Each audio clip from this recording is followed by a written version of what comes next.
Apa itu hak asasi manusia? Hak asasi manusia adalah hak yang melekat pada manusia sebagai anugerah Tuhan yang wajib dihormati, dijunjung tinggi, dan dilindungi oleh negara, hukum, dan semua orang. Secara umum, HAM bersifat kodrati, yang artinya HAM adalah hak yang telah menjadi kodrat manusia. Selain itu, HAM bersifat universal, yang artinya HAM secara umum berlaku di seluruh dunia dengan tetap menghormati adat istiadat dan budaya negara masing-masing. HAM juga bersifat langgeng, yang artinya HAM adalah hak manusia sejak dari dikandungan hingga meninggal. Manusia memiliki hak yang tidak dapat dikurangi dalam keadaan apapun, yaitu hak untuk hidup, hak untuk tidak disiksa, hak kemerdekaan pikiran dan hati nurani, hak beragama, hak untuk tidak diperbudak, hak untuk diakui sebagai pribadi di hadapan hukum, dan hak untuk tidak dituntut atas dasar hukum yang berlaku surut. Hak-hak itu adalah hak yang tidak dapat dikurangi dalam keadaan apapun, sedangkan hak-hak selain itu tergolong sebagai hak-hak yang dapat dikurangi, seperti hak berorganisasi dan hak berekspresi. Namun, HAM dapat dibatasi. Dalam menjalankan hak-hak tersebut, dapat dilakukan pembatasan. Hak seseorang dapat dibatasi oleh undang-undang. Misalnya, setiap orang berhak untuk memiliki dan membangun tempat tinggal. Namun orang lain tidak berhak mengganggu atau menggusur tempat tinggal orang lain sewenang-wenang, walaupun itu untuk membangun tempat tinggalnya sendiri. Atau pemerintah tidak berhak sewenang-wenang menggusur tempat tinggal orang lain tanpa menjalani prosedur. Untuk menjamin hak asasi manusia, negara dan pemerintah wajib untuk melindungi, memajukan, menegakkan, dan memenuhi hak asasi manusia. Negara dan setiap orang wajib untuk menghormati HAM. Artinya, tidak boleh melakukan tindakan atau mengganggu HAM orang lain. Misalnya, masyarakat yang sudah menikmati haknya untuk beribadah secara bebas tidak boleh diganggu. Negara berkewajiban untuk melindungi HAM. Artinya, ketika ada pihak lain yang mengganggu HAM, negara wajib memberikan perlindungan. Contohnya, ada orang yang sedang menyampaikan haknya untuk berekspresi, lantas ada pihak lain yang mengganggu, maka negara, misalnya polisi, harus melindungi orang yang sedang menyampaikan ekspresinya itu. Negara berkewajiban untuk memenuhi HAM. Artinya, negara harus mengambil langkah-langkah supaya setiap orang menikmati HAM secara lebih baik dan meningkat dari waktu ke waktu. Contohnya, hak anak atas pendidikan. Maka, negara wajib menyediakan gedung sekolah yang layak, guru yang berkualitas, dan materi pelajaran yang bermutu baik. Selain itu, setiap orang wajib menghormati hak asasi orang lain dan tertib di dalam kegiatan bermasyarakat. Namun dalam menjalankan hak dan kebebasannya, setiap orang wajib tunduk kepada pembatasan yang telah ditetapkan undang-undang agar dapat menghormati hak dan kebebasan orang lain. Apabila seseorang atau sekelompok orang atau aparatur negara dengan sengaja atau tidak sengaja mengurangi, menghalangi, membatasi, atau mencabut HAM orang lain, maka hal tersebut adalah pelanggaran terhadap hak asasi manusia. Pelanggaran hak asasi manusia akan menjadi akar dari segala permasalahan dari suatu negara. Mari kita ciptakan dunia tanpa kekerasan dan diskriminasi, saling menghormati dan menghargai sesama manusia. HAM untuk semua. Laporkan setiap bentuk pelanggaran HAM, jangan diam.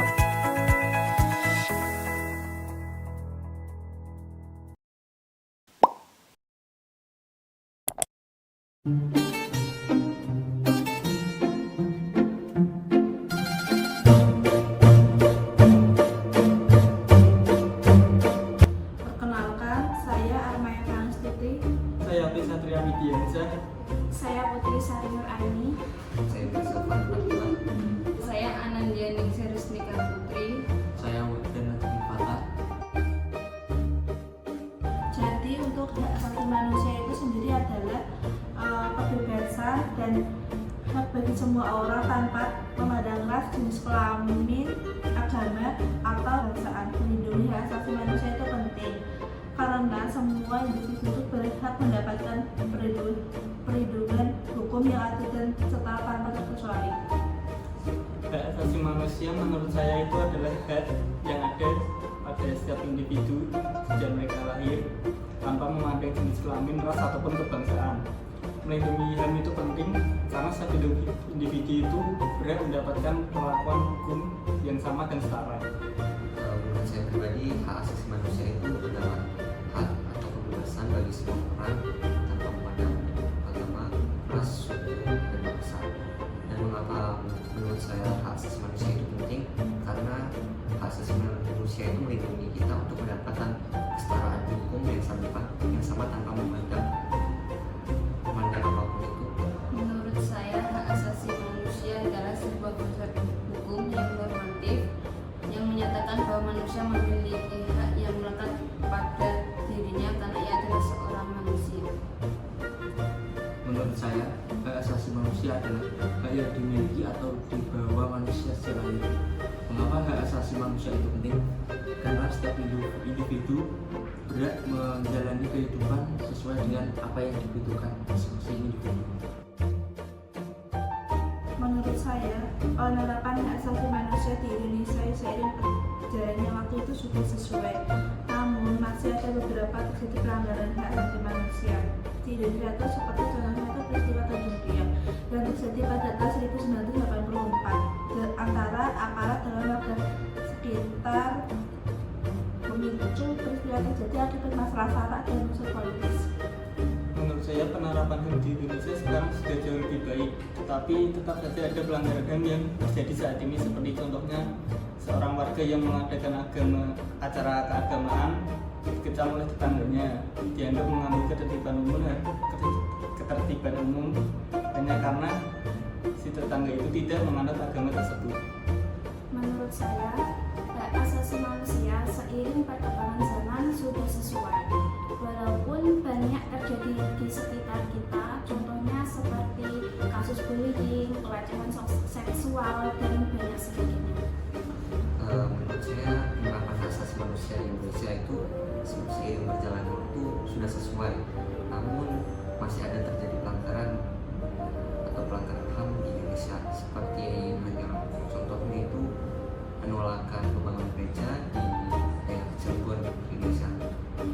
Para warga menolak hal tersebut karena mayoritas agama di sana itu Islam.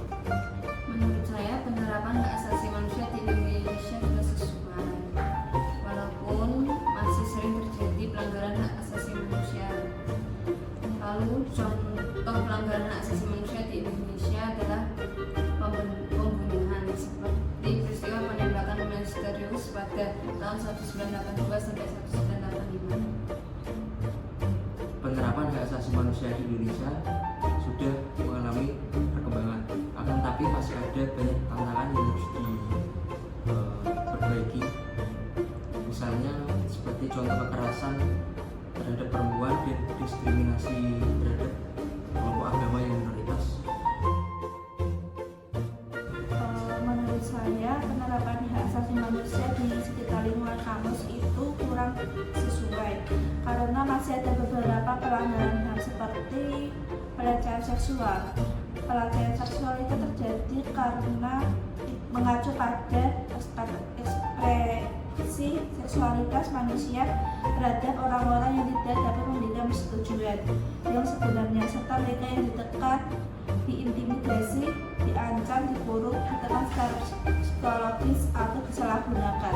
Penerapan HAM di lingkungan kampus menurut saya sudah sesuai, cuman ada beberapa pelanggaran yang sering terjadi. Mungkin misalnya teman kita yang biasanya di Indonesia bagian timur yang notabene berkulit hitam terkadang mendapat perlakuan diskriminasi atau bullying dari teman-temannya, seperti diledek karena kulitnya hitam atau mungkin dipanggil dengan kata-kata yang kurang panas.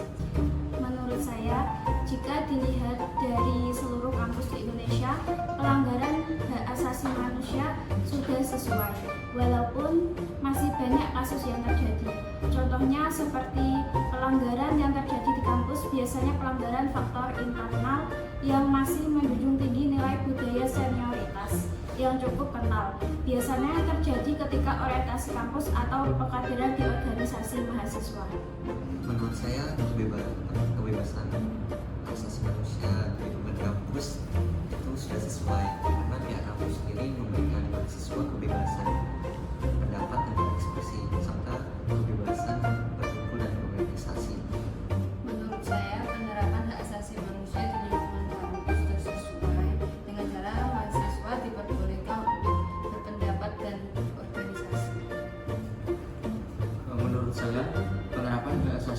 manusia di lingkungan universitas masih menghadapi tantangan tertentu dan masih perlu perbaikan. Contoh pelanggaran antara lain diskriminasi dan pelecehan seksual, dan masih banyak lagi. Upaya yang dilakukan mahasiswa ketika terjadi pelanggaran HAM. Mahasiswa dapat memainkan peran dalam penegakan HAM dengan pilihan strategi dan taktik seperti menggunakan parlemen jajaran sebagai sebuah taktik gerakan ketika pelanggaran HAM terjadi, membangun jejaring gerakan HAM dengan lembaga-lembaga yang relevan dan penting. Misalnya itu seperti Komnas HAM, Komisi Hukum, DPR, RI, Mahkamah Konstitusi, LSM, dan kelompok-kelompok mahasiswa di berbagai universitas, melakukan advokasi kebijakan untuk memastikan bahwa pola struktur dan kelembagaan negara betul-betul ramah terhadap penghormatan HAM. Upaya yang dapat dilakukan terhadap pelanggaran HAM di kampus yaitu salah satunya dengan mencegah timbulnya semua faktor penyebab pelanggaran HAM yang terjadi di kampus.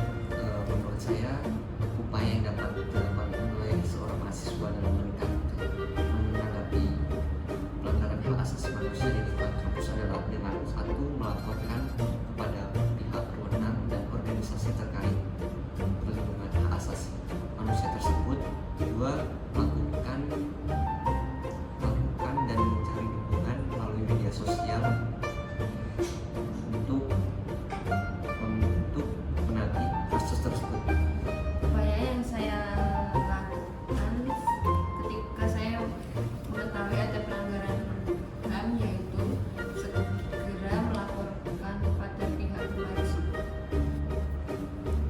Menurut saya, upaya yang dapat diambil oleh mahasiswa ketika terjadi pelanggaran HAM yaitu mahasiswa dapat membentuk suatu organisasi yang berfokus pada perlindungan hak asasi manusia di lingkungan kampus itu sendiri dengan program-program yang tentunya dapat diikuti oleh mahasiswa di kampus tersebut. Menurut saya, cara yang dapat digunakan untuk meningkatkan kesadaran pemahaman tentang hak asasi manusia di kalangan mahasiswa di Indonesia itu adalah keterlibatan kelompok-kelompok dalam ruang sosial, termasuk mahasiswa merupakan elemen yang sangat penting. Pemuda dan mahasiswa sebagai agent of change berperan dalam melakukan advokasi kebijakan untuk memastikan bahwa pola struktur oleh kelembagaan negara bekerja berdasarkan perspektif hak asasi manusia. Aksi demo sebagai media berekspresi mahasiswa yang dilakukan selama dilakukan secara damai dan tidak merusak, apalagi melakukan kekerasan. Caranya dengan mahasiswa dapat memanfaatkan platform sosial media untuk membagikan artikel, video, atau kampanye pendek untuk mengedukasi dan meningkatkan kesadaran tentang hak asasi manusia. Menurut saya, lebih berfokus ke pengadaan seminar-seminar tentang hak asasi manusia. Menurut saya, upaya yang dapat dilakukan yaitu dengan cara satu, mengintegrasi hak asasi manusia dalam kurikulum. Dua, mengadakan seminar dan melakukan karya. Yang ketiga, membentuk organisasi atau klub yang berfokus tentang asasi manusia. Dan yang keempat, menggunakan media sosial sebagai alat